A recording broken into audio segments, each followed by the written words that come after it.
afternoon, and a very warm welcome to everyone joining us from across Zambia and across the globe. Mr. Stephen, sorry to interrupt. I'll just introduce everyone and then we'll begin. Okay. Hello, everyone. I'm Meenakshi. It brings me immense pleasure to welcome you all in today's webinar on Zambia's solar and storage landscape. As we know, Zambia's solar and storage market is growing rapidly, driven by supportive government policies, rising investments, and a commitment to sustainable energy solutions.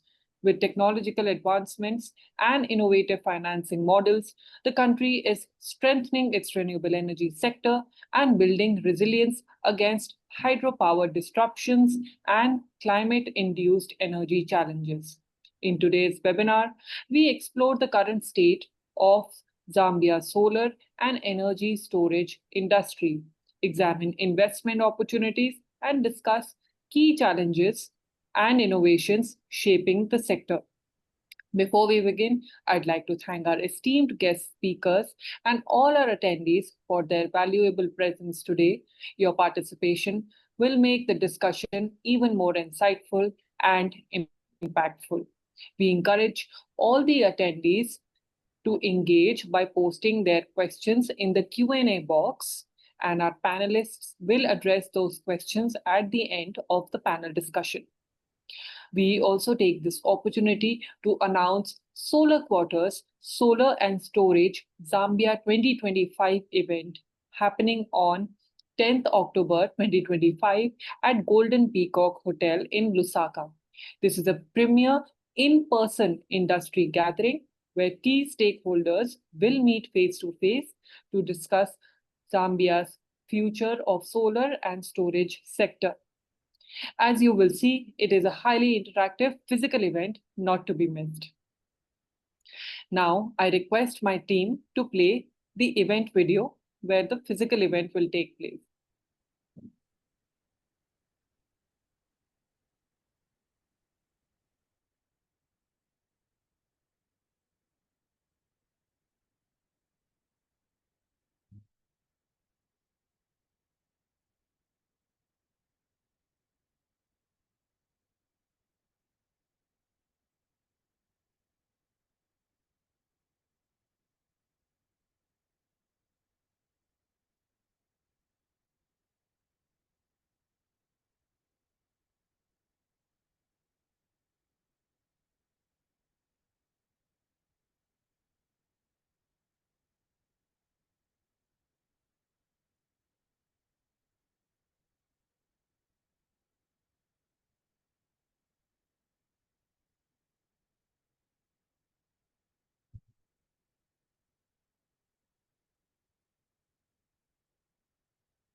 You're on mute. Thank you for playing the video. Now it is my honor to invite Mr. Musetta, Renewable Energy Officer, Solar, Wind and Geothermal, Department of Energy, to deliver the opening remarks. Mr. Musetta has been instrumental in shaping Zambia's renewable energy policies and programs, supporting the country's transition toward a diversified, resilient, and sustainable energy mix. Now, I'd like to invite Mr. Musetta on stage.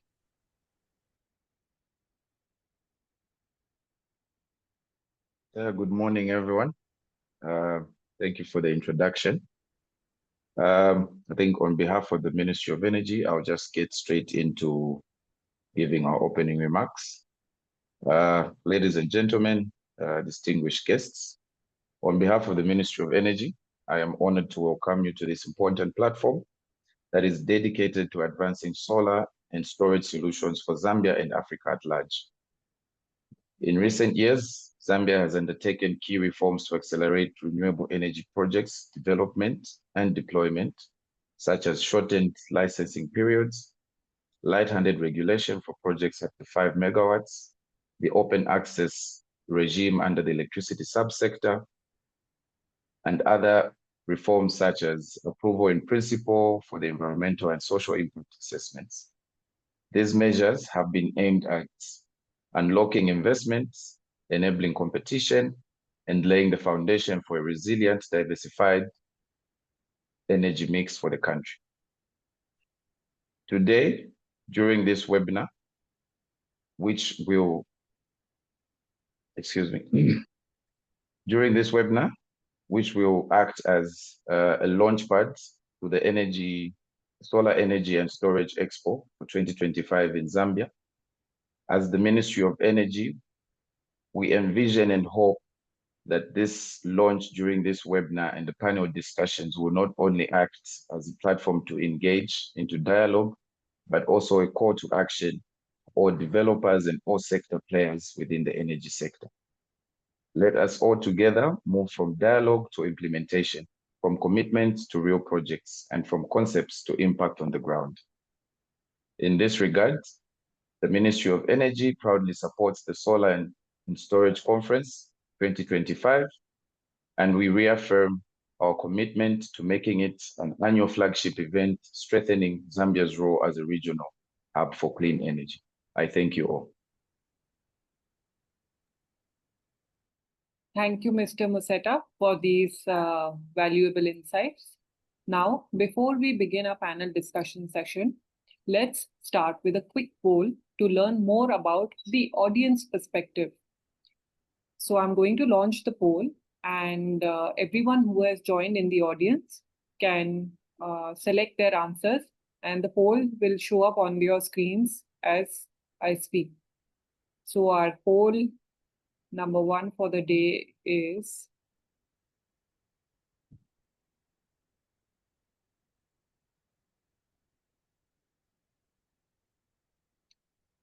so I hope the audience can see the poll. I am just going to narrate the question for everyone.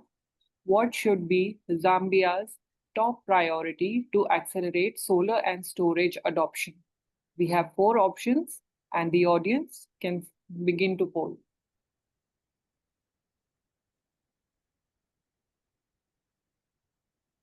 Where is the poll?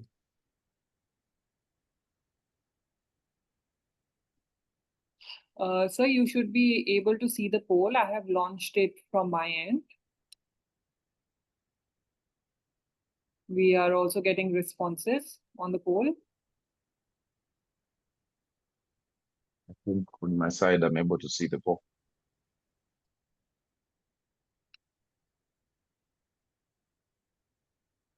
I'm not able to see the poll. I'll share it with you, sir.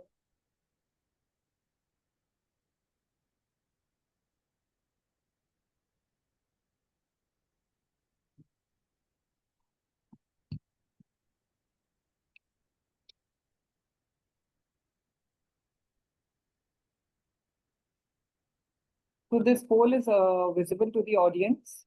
I will also share it with you.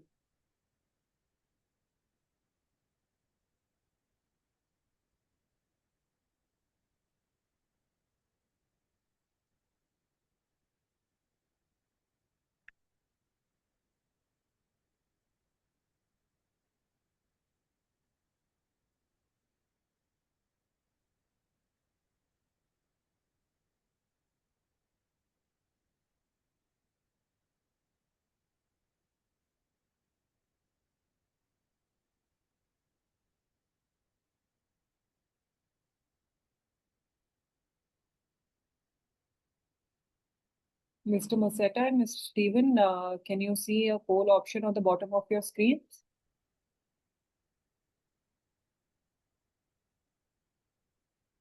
Yes, I can. I can see the poll. Okay. No, me, I can't see it. Where is it? Do you see an option which says more? Yes, more. I can see more. Then under more, there's just record apps and reset to default.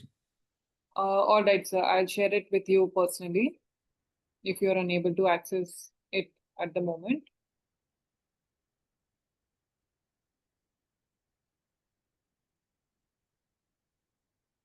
All right. So as we have received responses on our poll, I am going to continue with the webinar. Now, without further delay, let's begin our highly anticipated panel discussion session, Solar and Storage in Zambia's Vision 2025 and Beyond, Unlocking Pathways for Sustainable Growth.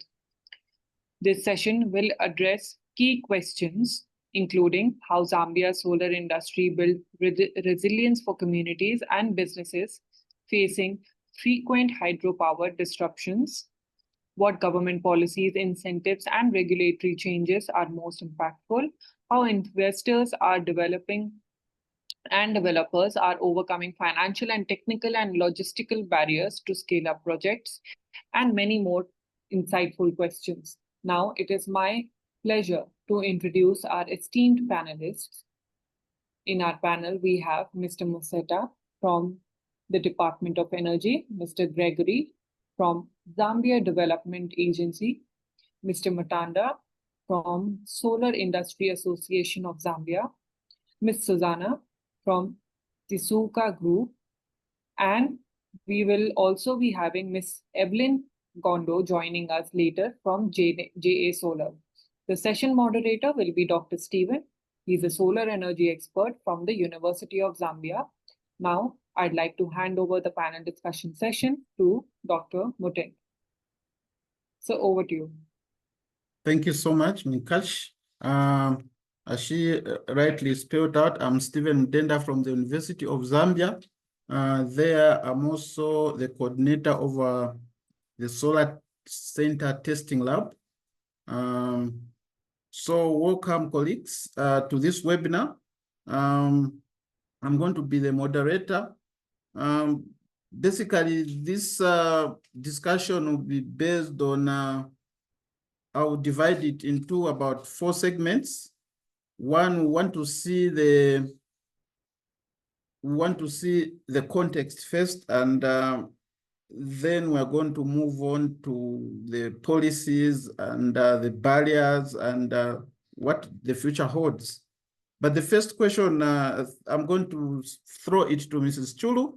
Ms. Chulu, from your on-ground experience, Ms. Chulu, how can utility scale and commercial and industry projects specifically be designed, okay, to reduce power outages and caused by these shortages, the outages?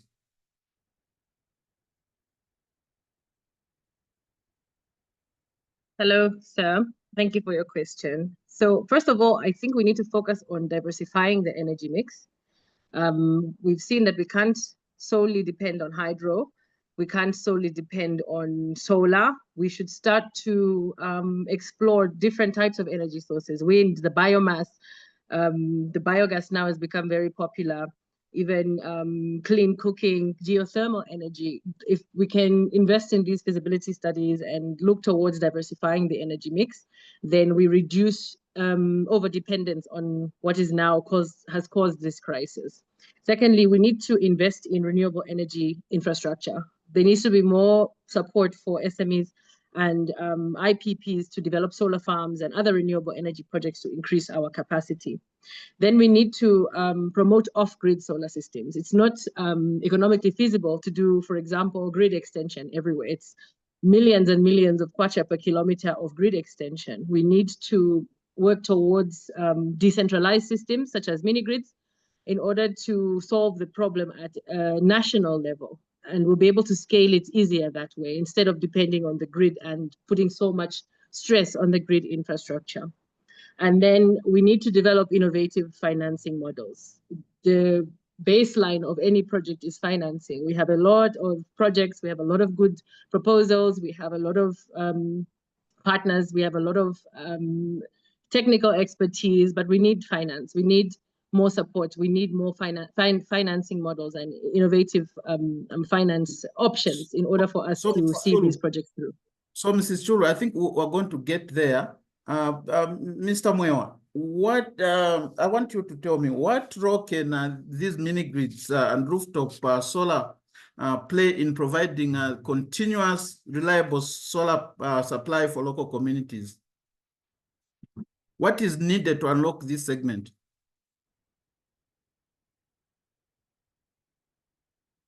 Thank you for that question. Like highlighted, I think the previous speaker,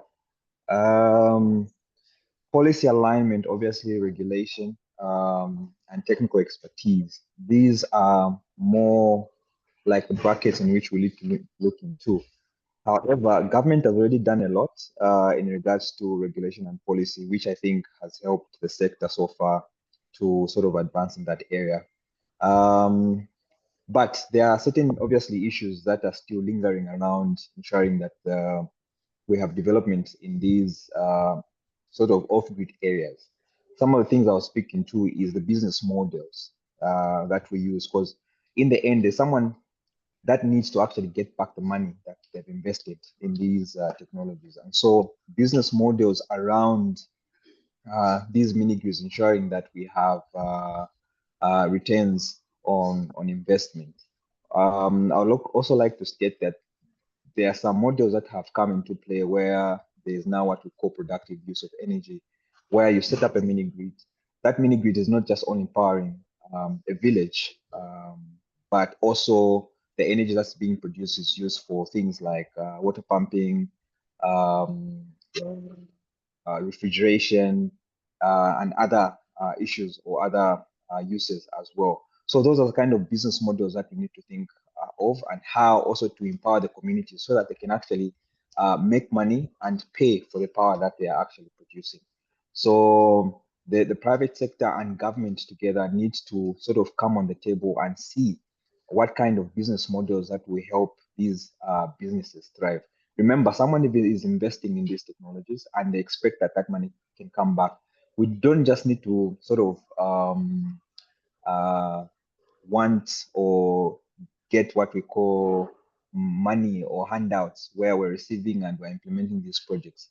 Those projects die. We need to ensure that people take ownership, you know, on these projects that are actually being developed in these rural areas. So both from the private sector and government, heads need to come together and see how we can actually make or come up with business model that will ensure that these businesses thrive in the long term and not just become white elephants.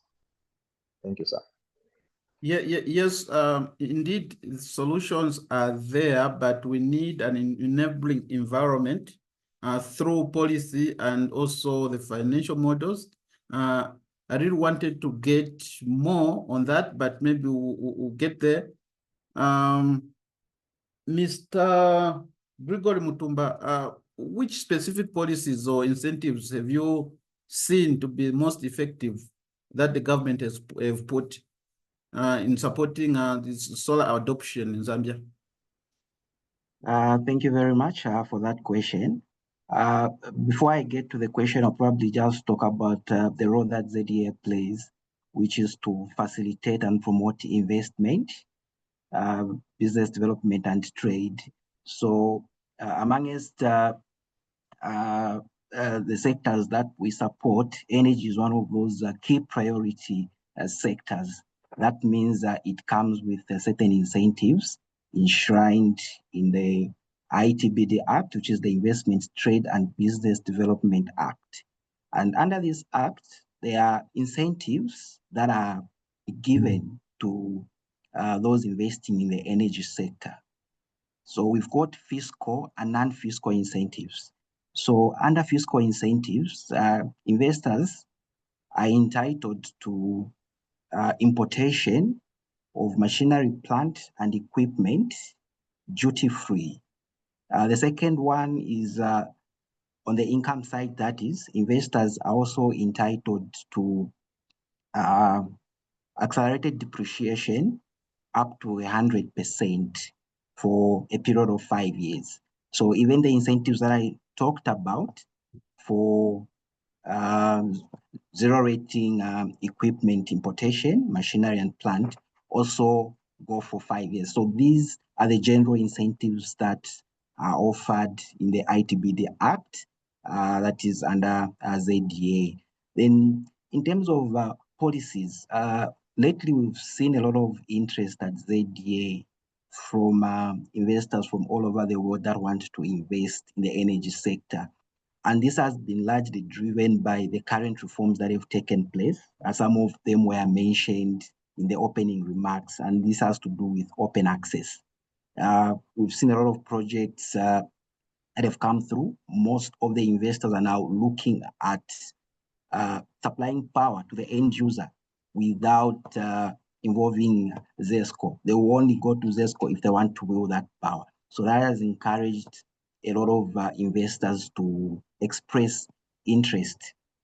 Then apart from that, the multi-year tariff plan, we know that the issue of tariffs has been a big one, and putting in place that policy has brought a lot of interest from investors. Most of them are actually hopeful that the tariffs will be cost reflective and they'll be able to recoup their investment. Then apart from that, we've also seen the introduction of the single licensing that is being piloted. I stand to be corrected by my colleagues from the Ministry of Energy. But at ZDA, that is one of our major selling points. So we really focus on this. And we've seen that once we mention open access, net metering, single licensing, we see a lot of interest from investors. And this has been a game changer. Thank you so much. Engineer Mseta, could you add on the policies? Sure, moderator. Thank you very much. I think most of the speakers before me have really highlighted what we've done from the ministry side in consultation, of course, with energy associations and other organizations and private sector players. One thing that is been talked about mostly, I agree, has been open access. And this opening or liberalization of the market under the electricity subsector has brought in a lot of investor confidence, but then also coupled with what we're calling the single licensing system. This is a one-stop shop. And yes, it's not under pilot at the moment. It has been launched. It is working. And we have been receiving an overwhelming application for feasibility studies.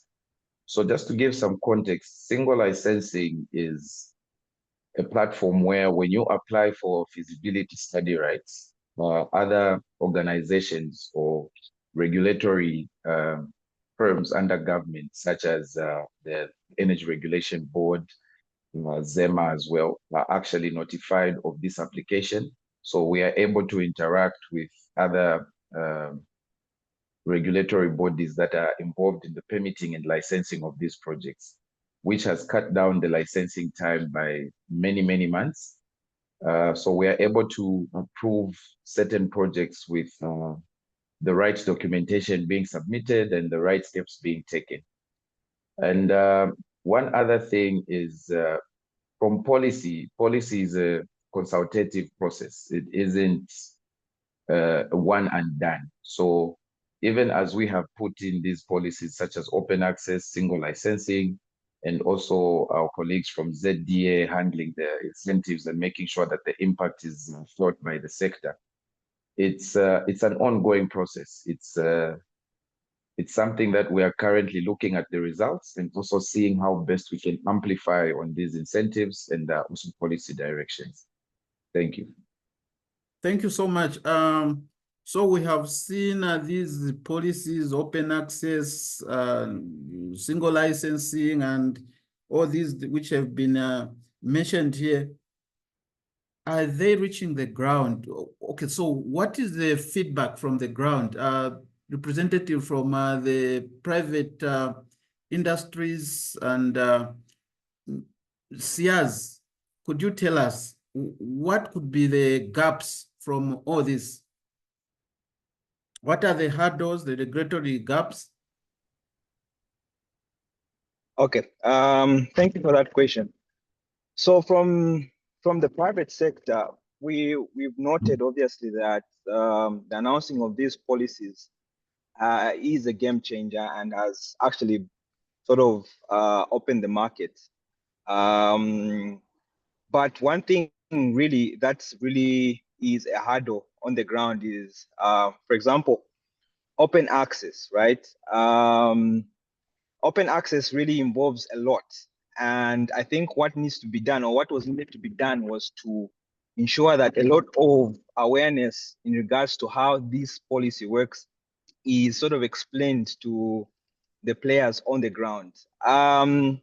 Obviously, when it comes to international players and those that have the finance, there's a lot obviously that has gone into, and there's an understanding of what's really happening. But we feel like the locals themselves are being left out, and not much is being done to actually help them sort of get a piece of cake when it comes to open access. Then there are issues to do obviously with incentives regarding duty, VAT on importation of equipment, which I believe the Solar Industry Association also fought for when it came to some of these items like lithium-ion batteries.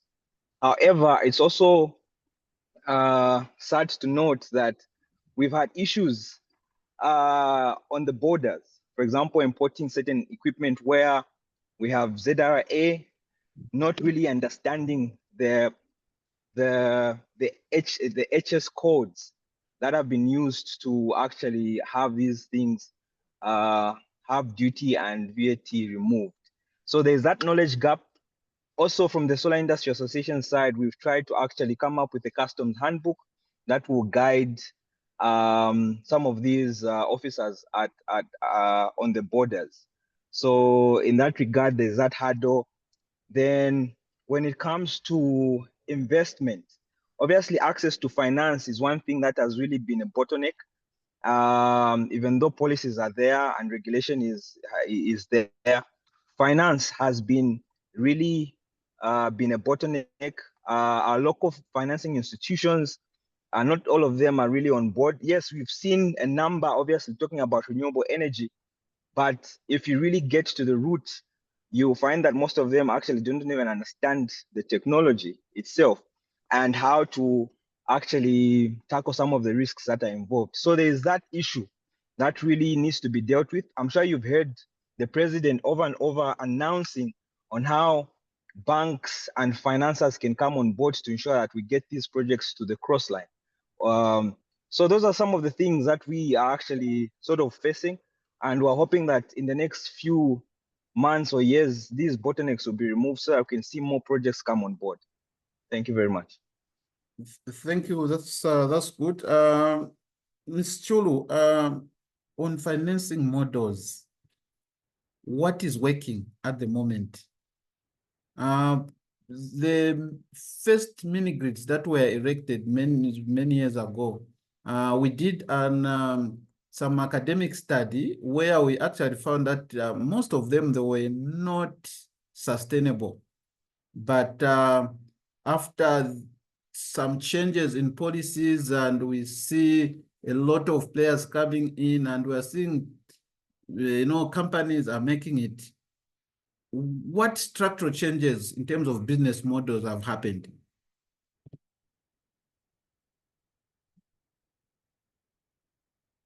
Is there a common financing model that is there that everyone they are following? Oh, sorry about that. My microphone was off. Yes. So there are de-risking strategies, implementing project finance models that they find a way to alleviate the risks. For example, we have the power purchase agreements. When you found initially, back then, you needed so much investment before you got a go ahead on your solar project. But now it's only post PPA where the real funding is needed. And these days we have a lot of investors coming in looking for people with PPA. So the government has actually made it easier for people to get started on their solar project. They even reached PPA stage, and now they have investors ready to get involved in their project because they have that PPA. As well as the green bonds, that's something that the government has been talking about quite often recently. It's something that we're getting into. TSUCA recently got involved in an event with the UNDP, which was called as the Green Finance Taxonomy. That's another tool that UNDP is actually looking to work with government ministries and even international partners to work towards streamlining that finance process and supporting SMEs in the green energy sector through what they are calling green projects. And solar projects, of course, do qualify as green projects. So there's a lot of progress that has been made. Thank you so much. So some time back, I was contacted by an Asian company. They're saying they are ready to, to install some plants in Zambia, but they wanted a guarantee or that, the electricity was going to be, uptaken. So I had I had to contact someone from the Minister of Energy, and the guy from the Minister of Energy just said, just tell them to construct it. It is going to be taken. So, but it was just word of mouth, and so I guess those are some of the things that should be able to attract, these private players. Thank you so much. So let me just find out on the real game changer, the storage and the untapped potential. We have seen, the president has made an ambitious target of having about 1,000 megawatts of solar energy by 2025, and a lot of activities in this sector is happening, as we have seen so many, December, everywhere. I can list them. But what I have seen is that there are just few of them that that have, integrated storage. Okay. So maybe this is something that we need to discuss. The question, maybe I can take it to Engineer Mseta. So what is the current penetration of battery energy storage in Zambia, both at grid scale and for commercial and behind the meter applications? Thank you, moderator. I think first off, maybe to start with is let's if we take it back a little, we would look at projects that have been coming online recently. These are projects that were designed, agreed upon from a very long time ago, that were lacking financing, and now that financing has been unlocked, these projects were initially financed to be constructed in the same way that they had agreed upon in the beginning. But we do have a few companies that are still relooking or revisiting their financing agreements, implementation agreements, and also their power purchase agreements to include battery storage. These are talks that have been behind meetings for quite some time, and developers and also off-takers such as ZESCO, and also private off-takers like Greenco, and also through open access when you have signed your PPAs with other entities. Discussions are still on, and banks and other investors are still willing to include such discussions with their financing agreement. But to really look at penetration at the moment, at utility scale, I would say we aren't there yet. We haven't started yet. And it's sad to say that at the moment, battery storage penetration for both commercial and industrial, and also utility scale, such as that of Samba or Itimpi under the CEC, is at 0 at the moment. But we do have a few companies that have done feasibilities and also done their grid impact assessment with the introduction of battery storage, such as Koma in Choma, which is a 50 megawatts with 20 megawatts megawatt hour battery storage. But these are projects that are ongoing and still under construction. But if you look at battery storage, this also brings up the conversation of from the regulator side, which is the Energy Regulation Board, do we have a pricing mechanism the same way we have tariff pricing for direct injection of solar into the grid? But in this case, do we have it for the battery storage? Because bear in mind that financing a project with battery storage requires another hefty amount for you to actualize this project. So that means your financier will want to look at a financial model that supports their ROI on that investment, coupled with the battery storage. So even from the government side and the regulator side, we are still looking at how best we can structure the market or the pricing mechanisms to allow that return on investment for the investor, and also to have a win-win situation. I submit. Thank you. Thank you so much. I think I'll open this up briefly. All of us, we can just chip in. Which region or sector, mining, agriculture, tourism, presents the most untapped potential for solar and storage deployment today? Anyone can chip in? Maybe, yeah, Madam Chulu? I'm gonna go and say agriculture. I feel as though it's become a new thing. Yes, we have solar powered irrigation, but there is an insane gap. Farmers are having a very, very hard time. I remember when the drought had just come through, a lot of them were in all kinds of crises because of the water shortage, which happened because of which also fed into the power shortage. So I think that the agricultural sector has a huge, huge potential for solar. We are seeing little investments here and there. It is getting a lot better, but we have a very, very long way to go. I also found even in the clean cooking sector, right now, the manufacturers of clean cooking fuel are using all kinds of grass, raw material, Napier grass, let me say. And that's something that can be powered through solar. That's something that should be invested in because while we are solving one problem on the side of the agriculture, we're also solving the problem on the side of charcoal and in the clean cooking. So I would go and say that agriculture has huge potential there. I'm sorry, what did you say? Yeah, just to cut you, thank you so much. Mr. Mutumba from ZDA, who are approaching us, who want to, to make use of this solar for deployment in any of these sectors? Yeah, so from ZDA side, we've seen a lot of interest in the mines. Most of the people that want to sell power, especially to the end users, are talking of the mines. Probably they are looking at well, the revenue streams, how strong the mines' balance sheets are. I also agree with the previous speaker that indeed agriculture has a lot of potential. We haven't seen a lot in that sector. Most of the projects that we have are talking about the mines. Thank you so much. Can I jump in? Yes, please. I would agree with the previous speaker. The mines, sort of, the ones that are looking for solutions. I would give an example without mentioning the name of the mine.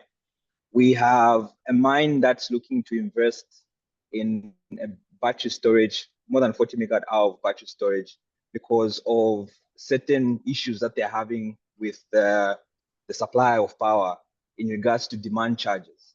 You find that at certain times of the day, they are charged hefty amounts of dollars to use that energy.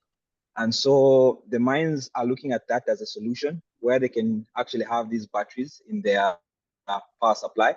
And also we have traders as well. Now power is becoming expensive, and they're looking at actually putting up battery storage where they can offer auxiliary services, where they store up energy during the day and they sell it in the SAP during the night. They can buy power for as low as probably 7, 8, 9 cents. Then in the evening, sell it for about 15, some even up to 35 cents. So those are some of the things that are being looked into, and they're trying to see if really that investment can actually be a good one at the end of the day. So I just wanted to add my voice on that. Thank you. Thank you so much. So we have seen that from mining to agriculture, the potential is vast. And if we are to realize that it really requires strong collaboration and a skilled workforce. I want to throw this question to Engineer Mseta. Could you give us an example of a successful local and international collaboration that has supported Zambia's solar growth? Maybe in 1 minute, 2 minutes. Thank you, Mr. Mdenda.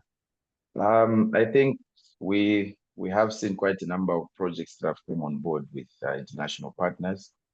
We're receiving some commitment on support from quite a number of industry investors and also private sector players as well. So if we look at the local partnerships, you would see how the subsidiary from ZESCO, which is Renewable Bank Extension, has partnered with Stanbic Bank and also Africa Green Co to bring about the Chisimbo solar plant. But also, like my colleague had mentioned, Madam Susanna said, to say green bonds. We have seen how CEC has acquired green bonds also with partnerships with Stanbic Bank that have brought about the Itimpi solar plant as well, and also looking into bringing another 90 megawatts worth of solar through those green bonds. So we do have projects that have kicked off, they've been constructed and commissioned, and we still have plenty more that are in the pipeline. And we have a lot of support coming in from the World Bank. We have support coming in from African Development Bank as well, with mechanisms to improve bankability on projects and also support investor confidence and investor participation from both local and international within Zambia. Thank you so much. So we have all these partners who are willing to collaborate with us, and the president has really, on Friday, when he was opening the parliament, he was said, let's cooperate, let's find partners. Zambia is ready to uptake your energy. So we have all these opportunities, and this is something that we need to grab with both of our hands. Now, let's look at who's okay. So the one, maybe let me go to Miss Chulu. No, Just Solar. I think Just Solar, they are not yet here, but let me find out from Mr. Engineer Mseta. Yeah, Engineer Mseta, what quality standards and certifications are necessary to ensure long-term reliability of Zambia solar installations? I think this is something, again, that falls on Engineer Mseta and SIAZ. And also, I would want Ms. Churu to chip in, because you are the people on the ground. What industry standards and certifications are necessary to ensure we have long-term reliability of these solar installations that we have? Let me start with Engineer Mseta.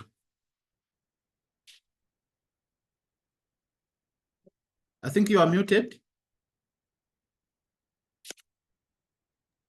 Sorry, Mr. Mdenda. Yes, so there are a couple of standards that have been adopted. I think it would be prudent to point out that in whatever electrical or energy project design and standards we have adopted as Zambia, the IEC standards and also the ISO. These are globally recognized standards for installations and electrical wiring or equipment. But specifically, I think, I think this one would better be talked on with my colleague, Mr. Matanda Moyo from SIAZ. I think recently ZICSA adopted what were called optional standards from ZABS, but are now compulsory standards. These are under batteries in use for photovoltaic systems and also lighting devices for use in PV systems as well, design and installation code for off-grid PV systems. So bear in mind that ZICSA is what used to be inspectorate units under Zambia Bureau of Standards.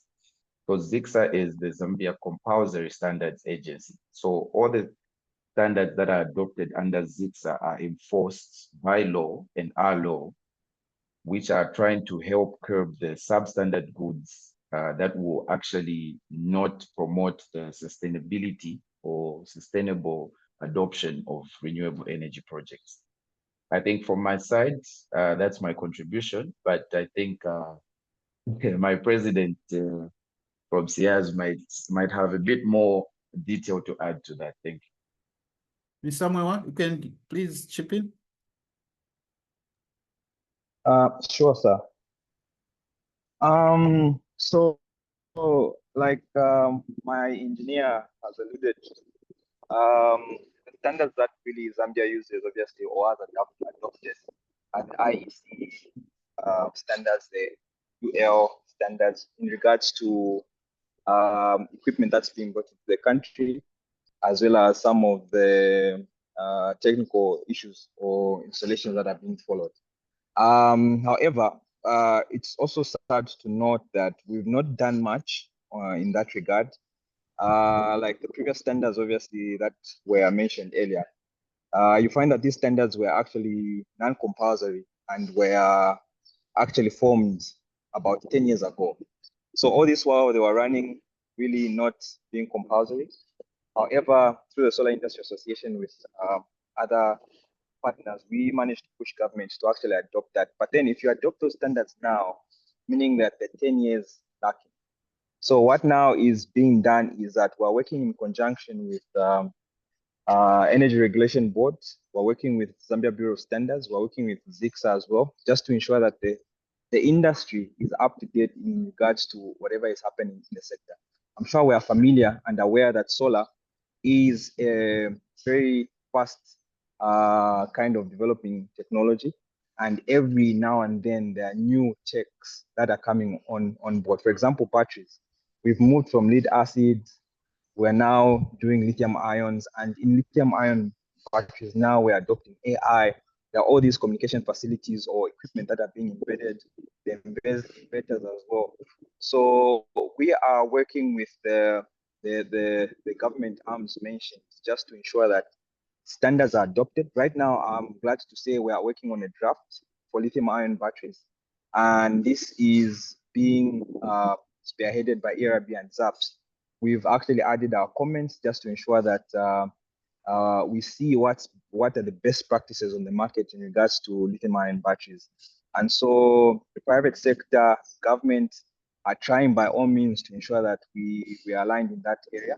And also when it comes to installers, we've had issues where we've seen shoddy works being done in the sector, basically because we do not have installers that are well trained in this area. So what's now being done is that through cooperating partners like GIZ, through cooperating partners like, sorry,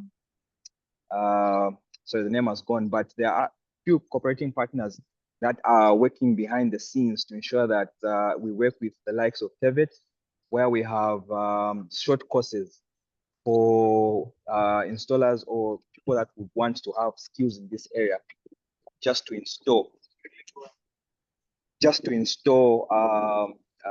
or have skills to actually put up these technologies. So right now under TEVETA, we have a skills award certificate where someone can actually go down there for 2 weeks, trained, and through the association, we actually give them an apprenticeship or internship where they can actually have hands-on skills just to ensure that they are well vested in the area of installation. But that's not enough. What we need now is to have some sort of installation certificate, like South Africa has a green card, where only people that are well trained are allowed to actually do these installations. Right now, it's an open market. Anyone who feels or who thinks or who's watched the video on YouTube is actually calling themselves an installer. So we have all these problems, but again, on the other side, with government, I think we're trying to ensure that we find a solution and have all these standards regarding installations, equipment, and technology aligned. So in a nutshell, there's a lot that's being done, and I hope that in a few months or few years we'll be aligned and we'll have these standards well in place. Thank you very much. Yeah, thank you so much. So I'm not sure where the Engineering Institute of Zambia comes in, because I think they have to play a role there. From an employer perspective, Mrs. Cholo, what programs or initiatives can we ensure that we create these skilled jobs and to sustain this growth of solar? I think Mr. Matanda Mwewa has really elaborated. Maybe do you have any addition? Maybe in one minute. Yes, I do. At TISOCA, we actually have a lot of non-profit projects that we do. I was very excited to hear Mr. Mwewa talking about it. I really commend the Solar Industry Association of Zambia for working on those standards. But we, as the private sector, by the way, I'm also an engineer, on our end, we are also working on capacity building. We've gotten grant funding. We're looking for support everywhere we can. TISOCA so far has given 31 Zambian children, including 10 orphaned boys, that same skills award that he's talking about, free of charge. We train the children. We take them to our partner, that is the Fountain Gates Trade School in Silverest. And at the end of it, they get that skills award. We've done 31 children so far, and we're hoping to take that number up to 50 with more support. So we are not only making profits, we are also literally looking to try and create that capacity building. Solar is a new thing in Zambia. There are a lot of engineers who don't have the expertise, but we should be able to give them that certificate, to give them that certification that, hey, I do know how to install. And that's how we get proper, good quality installations. This is excellent. And actually, maybe to end this this session, the European Union and the Ministry of Energy, they have equipped the University of Zambia Solar Energy Center with the testing lab. So it is being set up where we are going to make sure we test the PVs, the solar panels, the batteries, the inverters, the charge controllers, and so on. So this is where we want all this to be mandatory, these testing activities to be mandatory. This is all to make sure that there's reliability in the solar installations.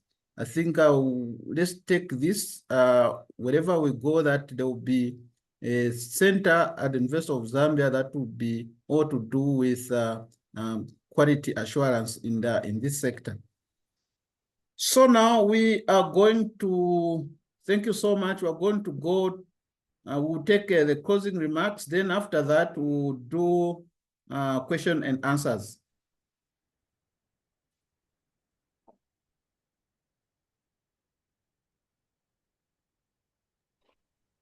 Thank you, all the panelists, for your insightful discussion. Before we move on to the audience Q&A, let's take another quick poll. So I'm going to launch another poll for the audience.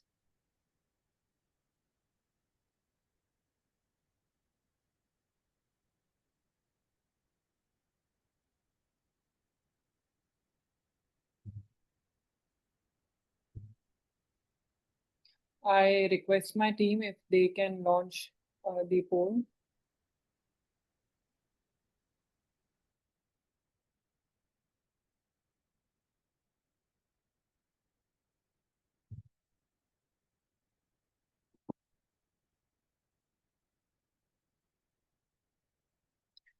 Okay, so while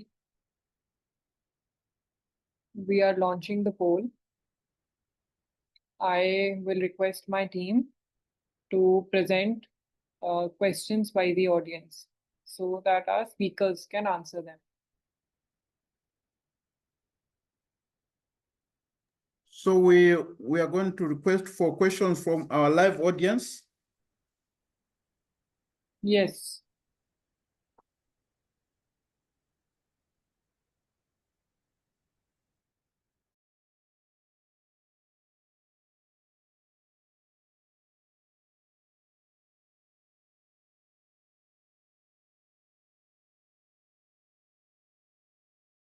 All right, so I'm sure we can, I'm not sure So- whether we can.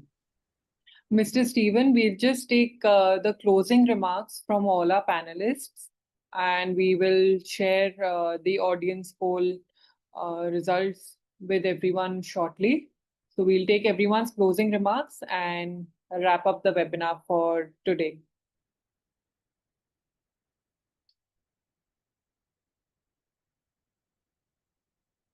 So, Ms. Susanna, we'll start with you for your closing remarks. I just want to encourage us as a country to look towards alternative energy. We have seen time and time again that ZESCO has a strain. ZESCO is not the solution. We should not be waiting for ZESCO to solve the problem. We should actually contribute to its solution by going towards alternative energy sources. We can do that in so many different ways. Solar is the future. It does have its ups and downs. It does have a lot of gaps. There's a long way to go in terms of educating the consumer and the end user. But I think if we work together, the private sector, the government, and organizations like the Solar Industry Association and the Ministry of Energy, we can make a lot of progress in solving our energy crisis. Mr. Matanda.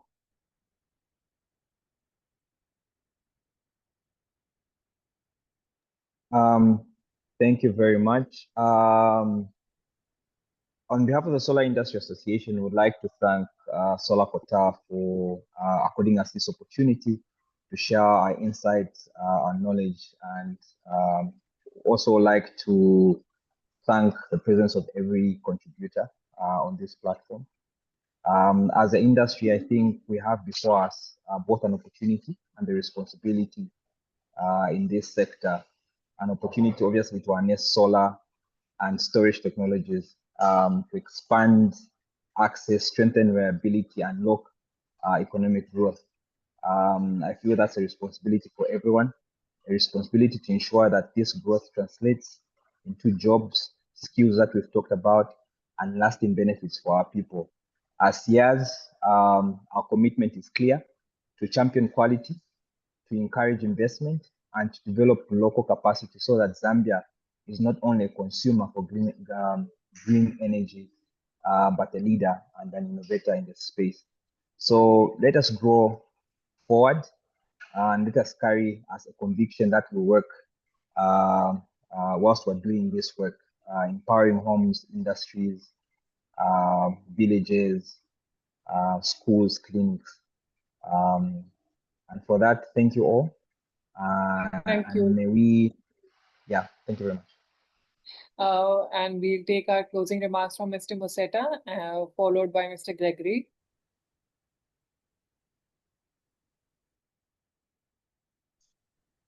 Thank you very much. I think the two previous speakers stolen the shine. They've done quite a good job on the remarks. But I think from the ministry's side,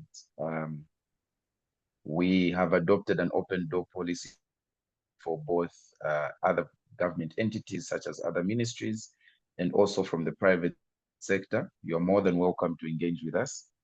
Let us see how best government can step in and how best the private sector can also step in. Together, I think we should be able to make some great progress towards the development and sustainable deployment of solar within the country.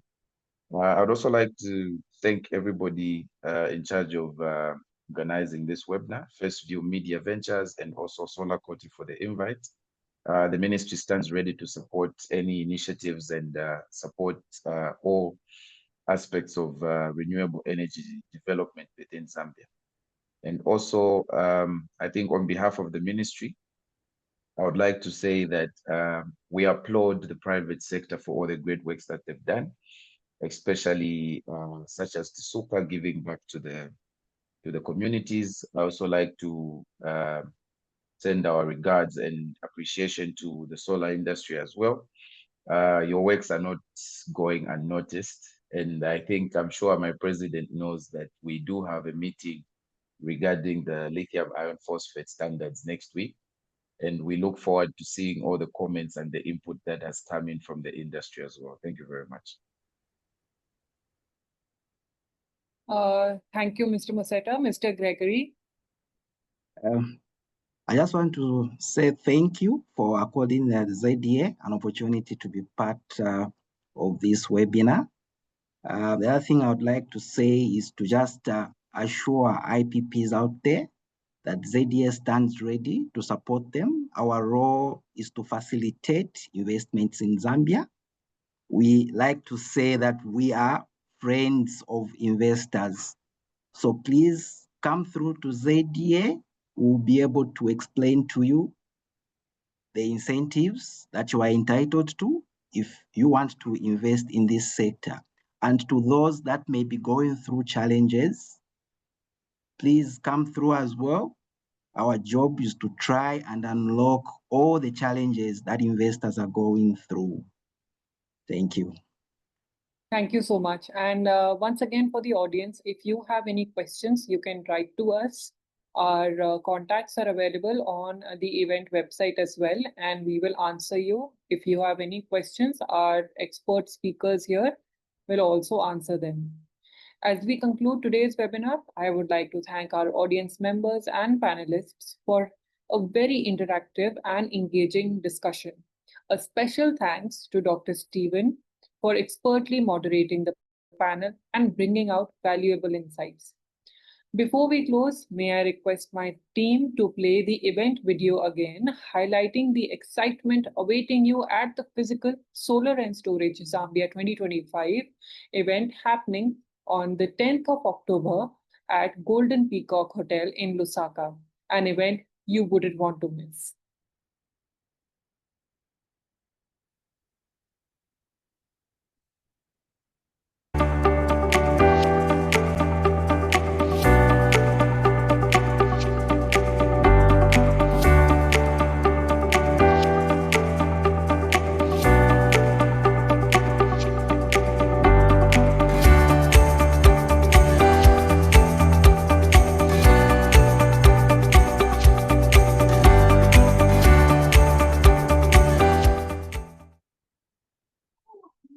Thank you all for your presence today. We look forward to welcoming you in person this October. Till then, stay tuned to our Solar Quarter website and social media channels for more exciting updates on Zambia's solar industry. Thank you, everyone. Thank you. Bye. Thank you, Dr. Stephen. Thank you very much. Just a quick question on the questions. Are we going to be able to get the questions from the audience? Then maybe we could respond. I don't know how we're going to do that.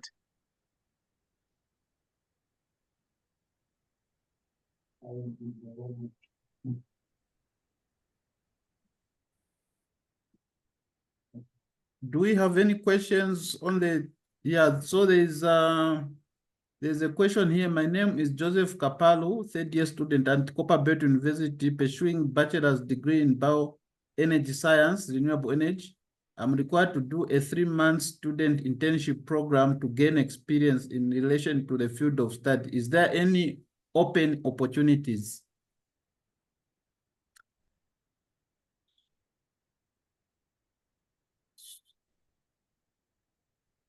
So is there anyone who can take this up? Madam Chulu, she has she left? Seta. Okay. From the ministry's side, I think we are open to taking on interns. All you would have to do is apply through the Human Resource and Administration Department, and would be able to advise when you could start your internship and also respond to that query. Okay, thank you so much. Joseph, you've heard, you can apply. There's another one where a firm advocating for JVs in Zambia to encourage local content to participate in these projects. How can we align with you, industry experts, and advisors in ensuring standards are embedded in the JVs?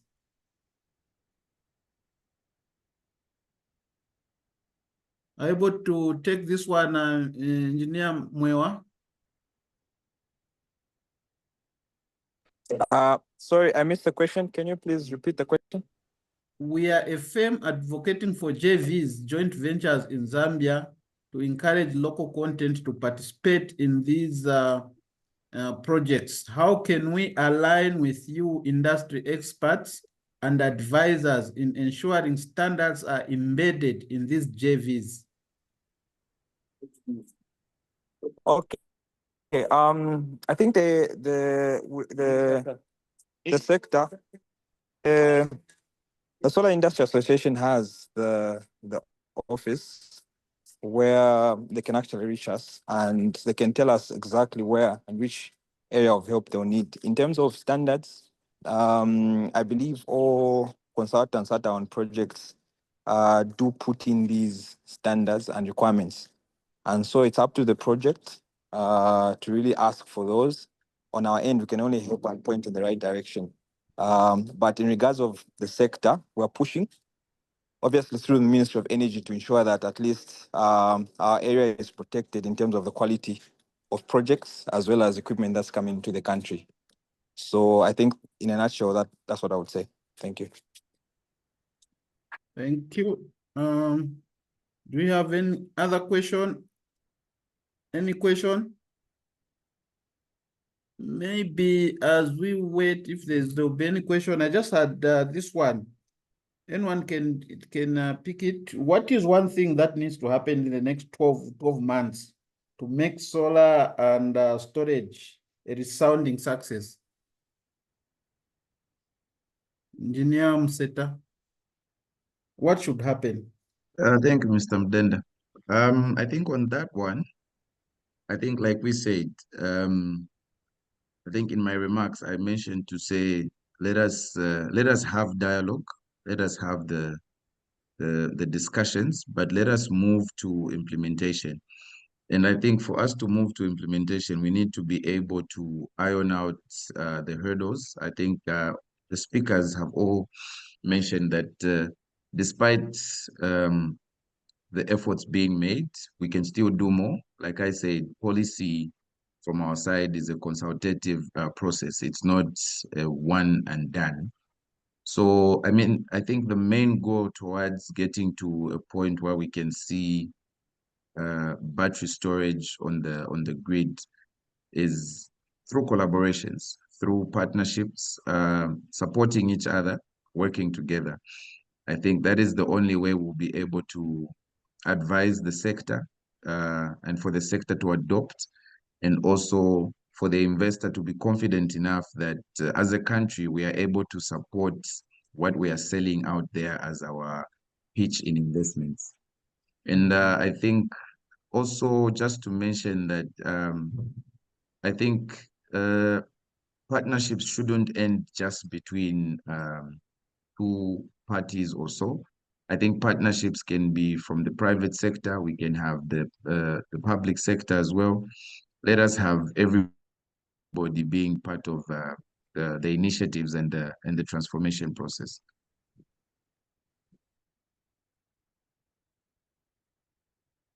Thank you so much. There's a question on the log. Hi all. I wish to find out if there's any opportunities for growth training and seeking jobs for solar installation and design.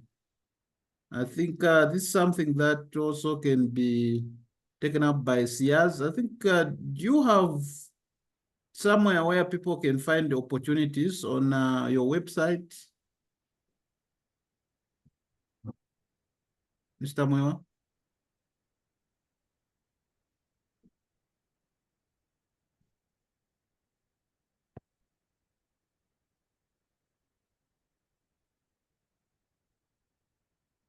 All right, so the engineer Mseta also said that if you want internships and so on, you can apply to the Ministry of Energy.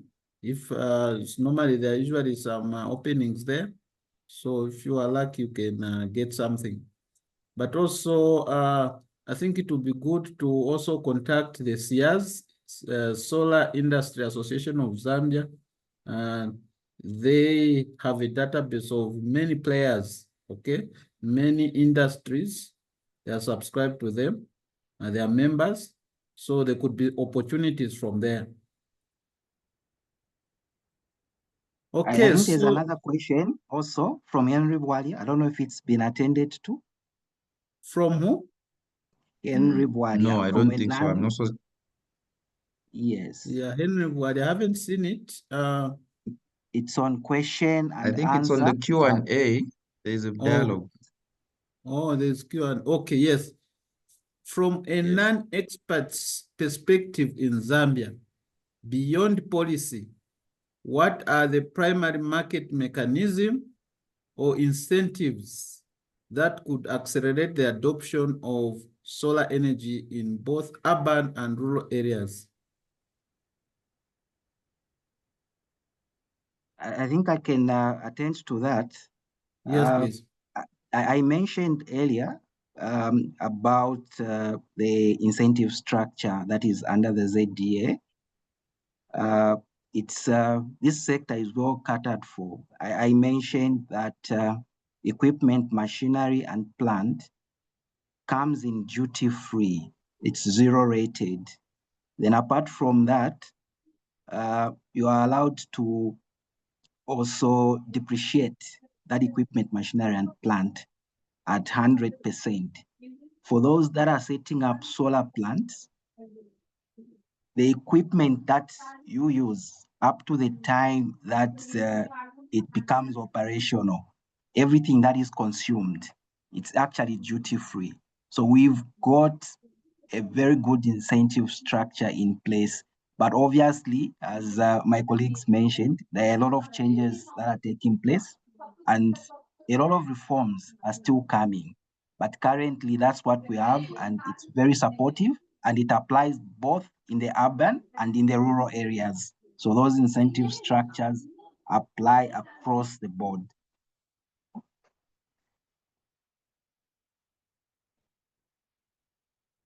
It's from a non-expert. So what Sir, does it mean? sorry to step in, Mr. Stephen. So as we have reached the end of our time, so we will now conclude today's session. So we will take this final question and we will end up. Okay. So there's a question on, I'm a developer from Nigeria specialized in mini-grid that looking for a JV in Zambia. What is the requirement to enable participation in mini-grid development in Zambia? Thank you. I think that could be a ZDA. Yes, please. So obviously for registration of a company in Zambia or entering into Zambia as an investor, you will need to start with us. What I would advise you is to get in touch with the ZDA. We'll advise you on how to register your company in Zambia and also register with the ZDA. We also do have projects on our database in the solar sector that are looking for partners. So we can link you to the promoters of those projects. If you are aligned, you can start talking and agree with them. Yeah. So I would advise them to get in touch with ZDA and we can begin the discussions from there. Because one of our roles is actually to promote JVs, to facilitate linkages.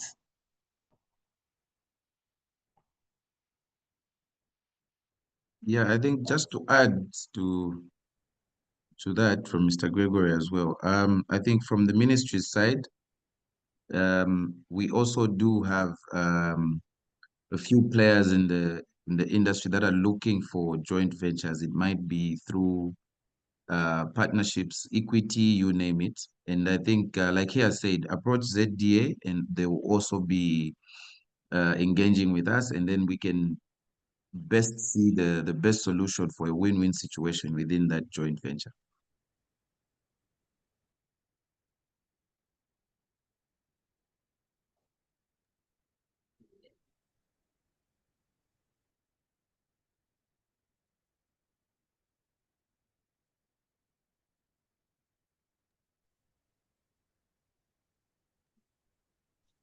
Thank you so much, panelists. I would like to thank you for your incredible expertise and insights that you've given today. That's where the question and answer session ends.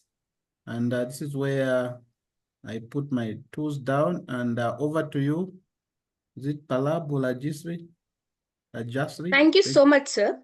Thank you so much. Thank you so much for moderating today's session.